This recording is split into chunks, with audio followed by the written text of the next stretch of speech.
ओहो रामू, 3 दिनों से समझा रही हूँ तुझे कि वो एसी वाला कमरा राजन बाबू के लिए तैयार करना है। ये नई वाली चादरें भी उसी कमरे के लिए निकाली थी मैंने। तूने यहाँ इस कमरे में क्यों बिछा दी? सुमित्रा जी रामू पर बिगड़ रही थी। वो माँ जी, राकेश जीजा यहीं रुकते हैं हमेशा, इसलिए।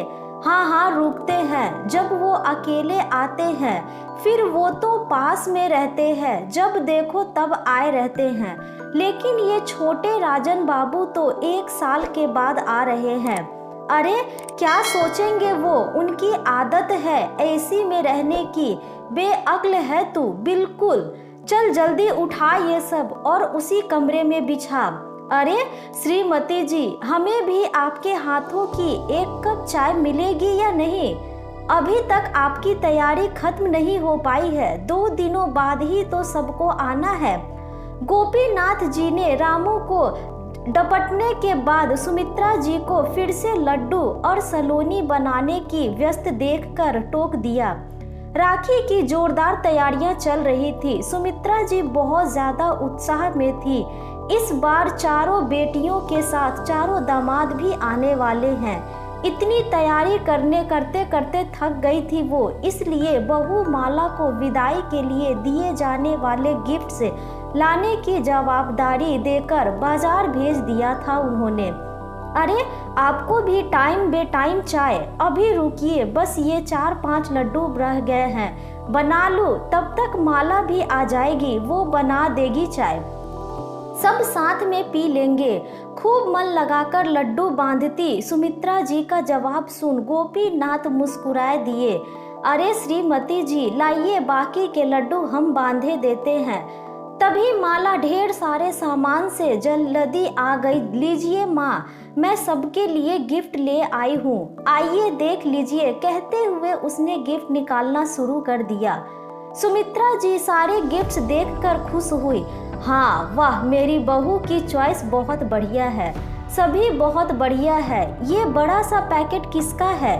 उनकी उत्सुकता के साथ गोपीनाथ जी भी उत्सुक होकर उस बड़े पैकेट को देखने लगे, क्योंकि वो सबसे अलग और सबसे बड़ा था। ये राजन जीजा जी का है माँ, सबसे महंगा गिफ्ट यही है। आपने ही कहा था वो बहुत बड़े अधिकारी है, इसलिए।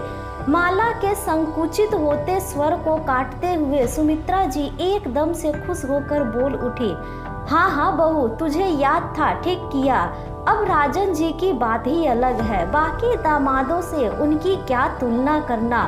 उनका स्तर बहुत उच्च है, तो गिफ्ट भी वैसा ही होना चाहिए ना। अपने दामाद के उच्च अधिकारी होने का गर्व उनकी आंखों में चमक उठा था और बातों में भी बिखर गया था। जल्दी खोल के दिखा मुझे माला, माला से उन्होंने कहा ही था कि तभी रुक जा बहू। अचानक गोपीनाथ जी की तेज आवाज से माला सहम सी गए। जी पिताजी, प्रश्नवाचक निगाहें थी उनकी। हाँ रुक जा, बिल्कुल नहीं खोलना इस गिफ्ट को, ऐसा ही वापस करके आ जा अभी तू, तुरंत। गंभीर आवाज में उन्होंने कहा तो सुमित्रा जी से नहीं रहा गया।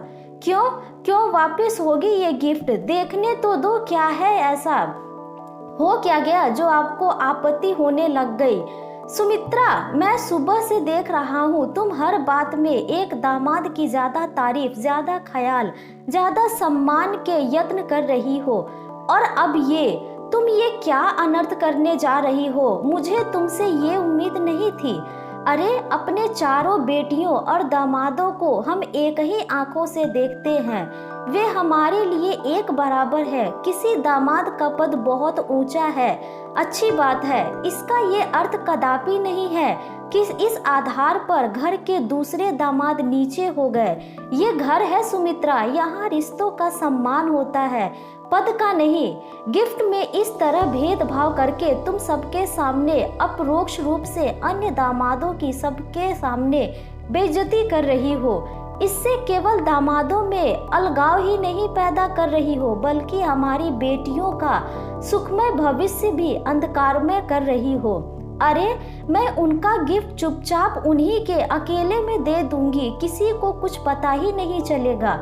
सुमित्रा जी अभी भी अपने दामाद का ही पक्ष लेने में लगी थी।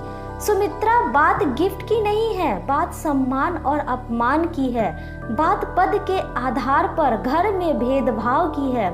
सुनो, सबसे गिफ्ट एक जैसे ही रहेंगे और सबके सामने ही दिए जाएंगे। ये अकेले में चुपचाप लेना देना रिश्तों की मजबूती के लिए खतरनाक होता है। मैं इस तरह की कोई भी आपत्तिजनक बात करके अपने इस परिवार में कलह नहीं पैदा करना चाहता। हम बड़े हैं, हमें अपने मन और व्यवहार दोनों से अपने सभी बच्चों को एक आंख से देखना चाहिए। तुम एक दामाद का विशेष ख्याल करोगी तो बाकी को अपमान नहीं महसूस होगा। वो कहेंगे कुछ नहीं, लेकिन बेटियों पर गुस्सा निकालेंगे, मायके आना बंद कर देंगे। माला, जा और इस गिफ्ट को अभी वापस करके आ। गोपीनाथ जी तेज स्वर में बोल उठे। नहीं माला, रुक, अभी बाजार जा, पर इसे वापस करने नहीं बल्कि ऐसे ही 3 और गिफ्ट्स लेती आना, मेरे चारों दामादों के लिए। वो सब मेरे इस परिवार की शान है, सम्मान है। सुमित्रा जी ने गोपीनाथ जी की तरफ कृतज्ञता पूर्वक देखते हुए कहा, चलिए श्रीमती जी, अब इसी बात पर अपने हाथों की 1 कप चाय पिला दीजिए।